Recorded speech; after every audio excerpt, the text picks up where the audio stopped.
जय सनातन धर्म की प्रिय दर्शकों, आप सभी का स्वागत है हमारे इस YouTube चैनल पर।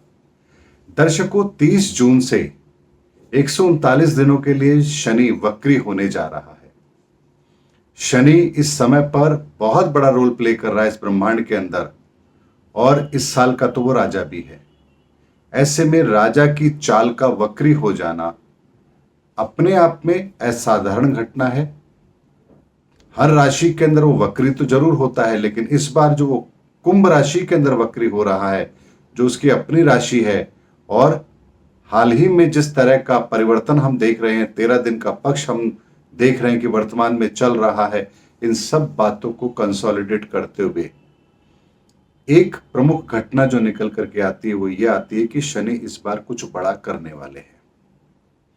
क्या बड़ा करने वाले हैं, किसके साथ करने वाले हैं, कैसे करने वाले हैं, इसी बात का आकलन मैं आपको आज के इस वीडियो में दे रहा हूं। आप वीडियो को पूरा अंत तक देखिए।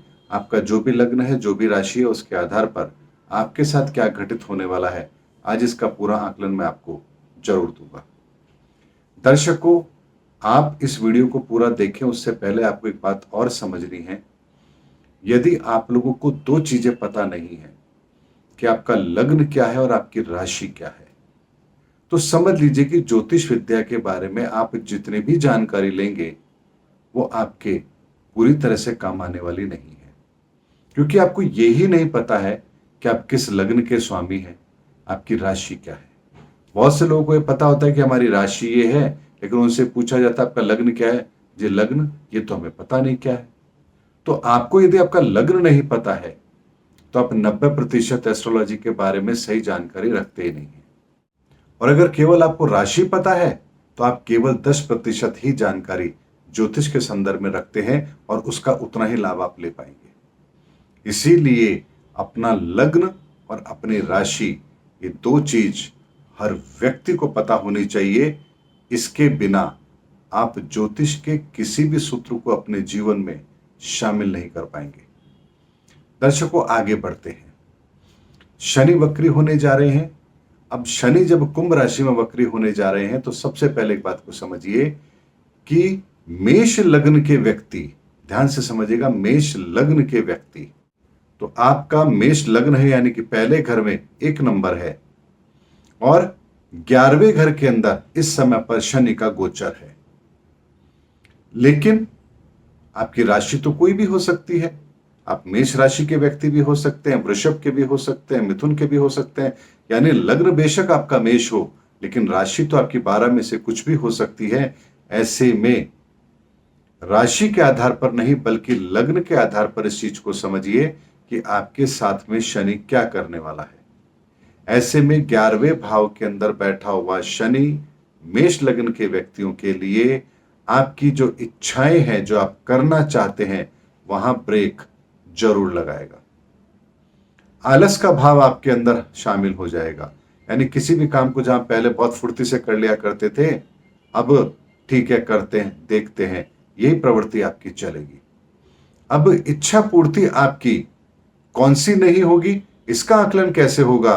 तो जहां जिस राशि के अंदर चंद्रमा बैठा है, उस घर से संबंधित ही इच्छाएं अब आपकी पूरी नहीं होंगी। जैसे मान लीजिए मेष लग्न है और मेषी राशि है, तो आप बहुत कंफ्यूजन में रहेंगे और खुद से संबंधित निर्णय आप नहीं ले पाएंगे। यदि मान लीजिए मेष लग्न है लेकिन वृषभ राशि है, तो आपकी कुंडली में चंद्रमा 2nd हाउस में हो गया, तो परिवार को लेकर के जो आप करने जा रहे हैं वो यहां पर काम पूरे नहीं होंगे। 3रे भाव में हुआ चंद्रमा, तो क्या होगा? आपके जो कार्य हैं, जिस कार्य को आप कर रहे हैं अपनी इच्छाओं की पूर्ति के लिए, रिजल्ट्स के लिए, वहां वो सब चीज डिले हो जाएगी। इसी तरह से मेष लग्न के व्यक्ति को 12 घरों में जहां भी चंद्रमा होगा उसके आधार पर निर्णय होंगे कि आपकी किस इच्छा की पूर्ति के अंदर रुकावट आएगी। इसीलिए लग्न महत्वपूर्ण होता है, उसके बाद में चाहे आपकी कोई सी भी राशि हो, वहां पर आपको उसी तरह के फल देखने को मिलेंगे। अब बात करते हैं वृषभ लग्न की। वृषभ लग्न यदि आपका है तो शनि आपकी कुंडली के अंदर 10म भाव के अंदर है। 10म भाव के अंदर शनि है, वक्री हो रहा है, तो यहां आपको अब इस शनि के वक्री होने से फायदा होने वाला है। फायदा किस तरह का होगा कि जो आपके कार्यक्षेत्र को लेकर के इस समय पर परेशानियां चली आ रही थी और आप लाख प्रयास करने के बाद भी उन परिस्थितियों से बाहर नहीं निकल पा रहे थे, अब शनि आपके लिए वो परिस्थितियां बनाएगा ताकि आप उस कार्य को पूर्ण कर सके और आपको आपकी मेहनत का रिजल्ट मिल सके। ये काम शनि वक्री स्थिति के अंदर वृषभ लग्न वालों के लिए करेगा। इसीलिए जिनका भी वृषभ लग्न है उनको उनके काम के अंदर बेहतर परिणाम तो मिलेंगे, लेकिन फिर बात आती है कि वृषभ लग्न है और वृषभ राशि है तो क्या होगा, आपकी मानसिक चिंताओं को वो ब्रेक लगाएंगे। सेकंड हाउस में होगा चंद्रमा, तो यहां आपके धन परिवार को लेकर के जो परिस्थिति थी उनको वो ठीक कर देंगे। इस तरीके से 12 राशियों के अंदर, वृषभ लग्न के अंदर आपके जिस घर में भी चंद्रमा है वहां से संबंधित जो भी आपकी परेशानी है उसको वो ठीक करने का काम करेंगे। और दशम भाव में बैठा हुआ ये शनि आपके पराक्रम में वृद्धि जरूर करेगा। मिथुन लग्न यदि आपका है तो आपका शनि फिर नवम भाव के अंदर आ चुका है। नवम भाव के अंदर शनि यहां बैठ करके आपकी वर्किंग एफिशिएंसी को बढ़ाएगा और आपके भाग्य के अंदर भी वृद्धि करेगा। ये परिणाम हर व्यक्ति को मिलेंगे जो मिथुन लग्न का है। और फिर आपकी जो भी राशि होगी उस राशि के संदर्भ में यह विचार किया जाएगा कि आपका पराक्रम किस क्षेत्र का था या किस क्षेत्र से आपको परेशानी आ रही थी और उसका परिणाम आपको कैसे मिलेगा। दर्शकों, में एक लग्न और एक राशि के आधार पर भी आपको परिणाम बता सकता हूं, लेकिन 144 रिजल्ट होंगे, वीडियो बहुत लंबा हो जाएगा और आप ये भी नहीं समझ पाएंगे कि आपका लग्न कौन सा है, राशि कौन सी है। इसीलिए आप इतना समझिए, केवल लग्न के आधार पर यह आपके लिए शुभ है तो फिर चाहे जिस मर्जी घर के अंदर चंद्रमा हो, आपको परिणाम तो शुभ ही मिल रहा है। तो केवल उस पर फोकस कीजिए कि शनि किनके लिए ठीक है और किनके लिए खराब है। अब यदि हम बात करें कर्क लग्न की, तो कर्क लग्न के व्यक्तियों के लिए शनि का गोचर अष्टम भाव में हो रहा है। अष्टम भाव में हो रहा है शनि का एक गोचर बिना मतलब की परेशानियां तो पैदा करेगा, परिवार के अंदर भी कलह का स्थिति बनाकर रखेगा, धन को लेकर के भी थोड़ी चिंताएं तो देगा। ऐसे में आपका हर काम जो था वो रुकावट के साथ पहले भी हो रहा था और अब उस काम में अचानक से रुकावट और हो जाएगी। ऐसे में कर्क लगन के व्यक्ति इस बात का ध्यान रखें कि वाहन सावधानी से चलाएं और धन से संबंधित लेन देन सावधानी से करें। अब बात करते हैं सिंह लग्न की। जब सिंह लग्न की हम बात करते हैं तो शनि का यह गोचर आपकी कुंडली के अंदर सप्तम भाव में हो रहा है।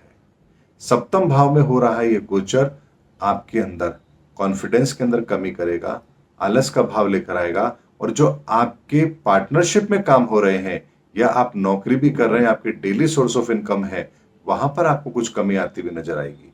ऐसे में घर के अंदर दाम्पत्य जीवन भी यहां पर प्रभावित होगा। इसीलिए शनि के इस वक्री चाल से आपको बचना चाहिए और चंद्रमा जहां जिस घर में भी है उस घर से संबंधित परिणाम भी नकारात्मक आपको जरूर मिलेंगे। इस बात का आपको ध्यान रखना है क्योंकि सिंह लगन का व्यक्ति शनि से कभी भी अच्छे परिणाम नहीं ले सकता। कन्या लग्न यदि आपका है तो ये जो स्थिति बन रही है आपकी कुंडली के छठे भाव में बन रही है। इसीलिए कोई बैंक से लोन नहीं मिल रहा था, अब मिल जाएगा। कर्जा उतारना चाह रहे थे, उतार देंगे।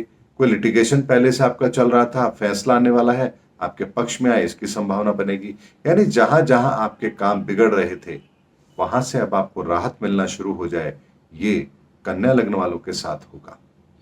अब हम तुला की बात करते हैं। तुला लग्न वालों के लिए ये युति नवम भाव में बनेगी, यानी संतान से संबंधित चिंता है, समाधान निकल जाएगा। कहीं कोई पैसा अटका पड़ा है, मिलने की संभावना बन जाएगी। कुछ चीज आप अपने लिए करना चाहते हैं, संभावना बनेगी। एजुकेशन के क्षेत्र में है, परिणाम चाहते हैं, जरूर मिलेंगे। यानी कि शनि पंचम भाव में बैठकर आपको मानसिक शांति तो देगा ही, साथ ही उस घर से संबंधित जितने भी परिणाम आपको मिलने चाहिए वो सब भी आपको देने की कोशिश जरूर करेगा। अब बात करते हैं वृश्चिक लग्न वालों की। वृश्चिक लग्न अगर आपकी है तो आपकी कुंडली के अंदर शनि का एक गोचर चतुर्थ भाव में हो रहा है। ऐसे में अगर आप कोई संपत्ति खरीदना चाहते हैं, रुक जाइए। माता के स्वास्थ्य को लेकर कोई चिंता है, सावधान हो जाइए। अगर आप जॉब बदलने की गलती कर रहे हैं तो भी आपको रुकना चाहिए।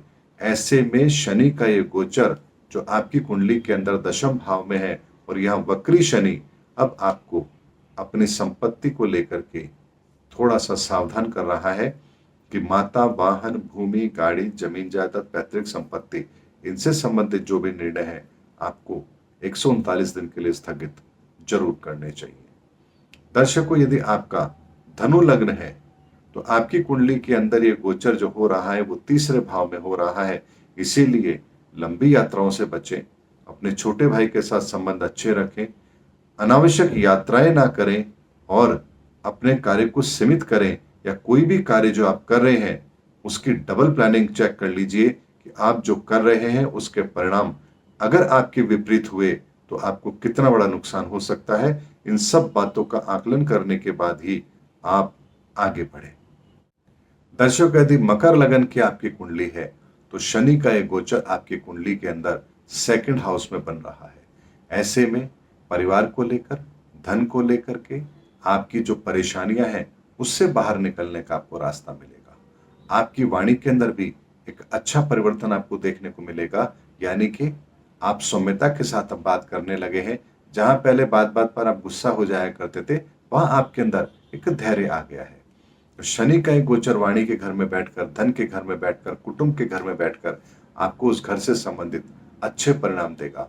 और साथ ही मैंने दर्शकों आपको बताया कि जो आपकी राशि होगी उस घर के परिणाम भी यहाँ पर अच्छे अवश्य जुड़ जाएंगे। अब बात करते हैं कुंभ लग्न की। कुंभ लग्न के व्यक्तियों के लिए लग्न के अंदर ही शनि बैठा हुआ है और वक्री होने जा रहा है। तो यहां आप अपने जो विचार थे, जहां फंसे हुए थे, अपने आप को उस निर्णय के अंदर नहीं ले जा पा रहे थे कि मुझे अब क्या करना है, तो यहां आपके निर्णय लेने की क्षमता जरूर प्रभावित होगी।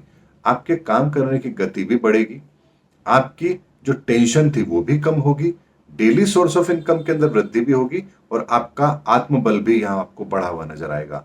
तो अपने बलबूते पर जो भी आप काम करना चाहते हैं उसकी कार्य योजना आप यहां पर जरूर बना सकते हैं।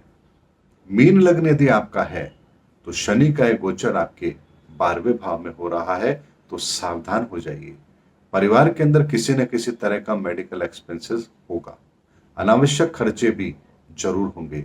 वाहन आपको सावधानी से चलाना है और साथ ही आपको कर्ज लेने से भी बचना है। साथ ही एक बात का और ध्यान रखिए, अपनी जमा पूंजी भी किसी को देने की गलती यहां पर ना करें। लोगों से सामंजस्य बना करके चलें और बिना मतलब इधर उधर की फालतू बातों के अंदर अपने आप को इन्वॉल्व ना करें। दर्शकों, मैंने आपको 12 लग्न के आधार पर शनि का जो ट्रांजिट है, जो 139 डेज के लिए वो वक्री हो रहा है, इन सब चीजों को मैंने आपके सामने इसलिए रखा है ताकि आप ये समझ सकें कि आपका लग्न कौन सा है और शनि बैठा कहां है। तो उस घर से संबंधित आपको निर्णय लेने से पहले हर चीज का आकलन करना है। और साथ ही एक उपाय सभी के लिए मैं जरूर बता रहा हूं, शनिवार के दिन शाम के समय 2 मिनट अपने घर के मंदिर में ही सरसों के तेल का दीपक जला करके, हाथ जोड़ करके ओम श्री शनि देवाय नमः इस मंत्र का 2 मिनट जाप करके हाथ जोड़ के प्रार्थना करें, हे शनिदेव अपनी कृपा दृष्टि बनाए रखें। मात्र इतना सा करेंगे तो भी आपको शनि के वक्री प्रभाव जो आपके जीवन में शामिल होंगे उसमें आपको स्थिरता जरूर मिलेगी, यानी वो नकारात्मक परिणाम आपको परेशान ना करें, इसकी स्थिति बनेगी। साथ ही आप अपने घर से शनिवार के दिन 2 रोटी बना करके और किसी गरीब भूखे भिखारी को सब्जी से, अचार से या नमकीन के साथ, जैसा भी आपको सुविधा उपलब्ध हो, ये 2 रोटी अपने घर के अंदर बना करके शनिवार के दिन और सुबह किसी गरीब को खाने के लिए दे दें। इससे बढ़िया उपाय और कुछ हो नहीं सकता। अब मान लीजिए आप ये काम भी नहीं कर सकते क्योंकि आप हॉस्टल में रहते हैं या अकेले रहते हैं या खाना भी आप बाहर से आता है आपके लिए, तो यहाँ आप किसी गरीब की किसी तरह से मदद कर दें। शनिवार के दिन कोई बाहर से कुछ खाने का, बिस्किट का पैकेट है, कुछ लेकर के आप उनको दे दें। या कहीं कोई आपको लगता है कि किसी को जरूरत है, 10-5 रुपए से आप उसकी मदद कर सकते हैं, तो आप वहां भी कर सकते हैं।